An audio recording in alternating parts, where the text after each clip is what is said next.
Bharatiya Janata party ने उत्तर प्रदेश में 70 सीटों पर उम्मीदवार उतार दिए हैं।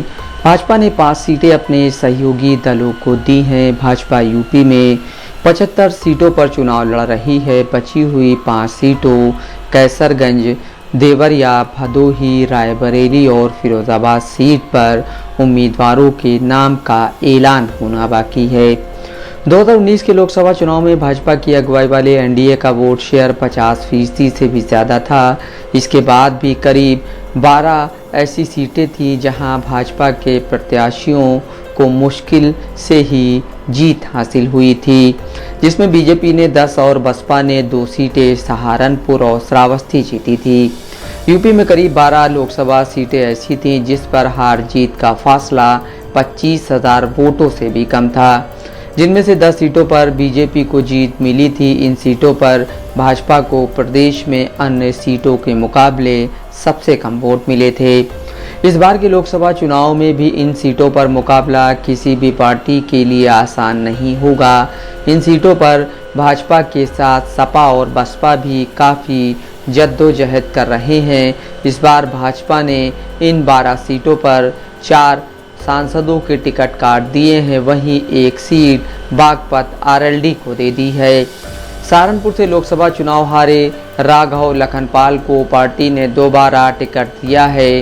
राघव ऐसे उम्मीदवार हैं जो 3 बार विधायक भी रह चुके हैं। भाजपा के राघव 2019 के चुनाव में बसपा के हाजी फजलुर रहमान के हाथों हारे थे।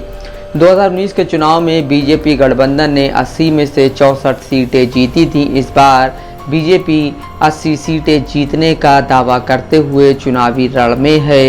इधर समाजवादी पार्टी इस बार फिर गठबंधन में है। 2019 के चुनावों में यूपी की कुछ सीटों पर जीत हार का अंतर बेहद कम रहा। मछली शहर लोकसभा सीट महज 181 वोटों की बढ़त के साथ बीजेपी ने जीती थी। यहां बसपा दूसरे नंबर पर थी। पार्टी ने बीपी सरोज को दोबारा टिकट दिया है। यूपी की सियासत में 2014 के बाद से ही बीजेपी पूरी तरह से हावी रही है।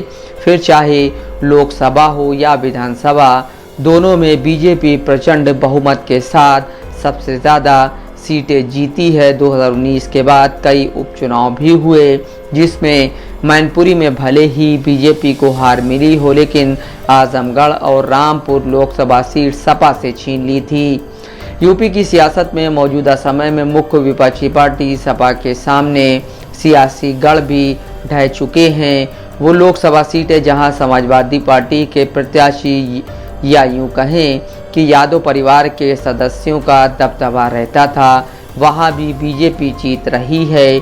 कन्नौज, इटावा, बदायूं और फिरोजाबाद, जो कि यादव कुनबे के किले माने जाते थे, वहां पर बीजेपी 2019 में ही जीत हासिल कर चुकी है। जबकि उपचुनाव में आजमगढ़ और रामपुरी में भी बीजेपी प्रत्याशी ने जीत दर्ज की थी। सपा सिर्फ मैनपुरी का अपना गढ़ बचा सकी थी। बीजेपी ने जिस तरह से यादव वोट बैंक में सेंधमारी करने की कोशिश की है, उससे सपा आलाकमान भी वाकिफ हैं। पसमानदा मुसलमानों को लुभाने के लिए भी बीजेपी लगातार कोशिशें कर रही है। ऐसे में सपा के वोट बैंक में सेंधमारी भी बीजेपी कर सकती है। हालांकि सब कुछ सपा के विपरीत ही हो रहा हो, ऐसा भी नहीं है।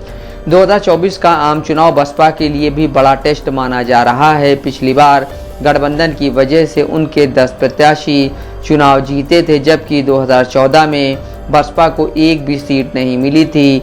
बसपा में पहली बार मायावती के साथ उनके भतीजे आकाश आनंद भी पार्टी में अहम किरदार अदा कर रहे हैं। 2019 के चुनाव में बसपा को बीजेपी के बाद सबसे ज़्यादा 19% वोट मिले थे। इस बार के चुनाव में ऊंट किस करवट बैठेगा, इसका पता तो नतीजे आने के बाद ही चलेगा।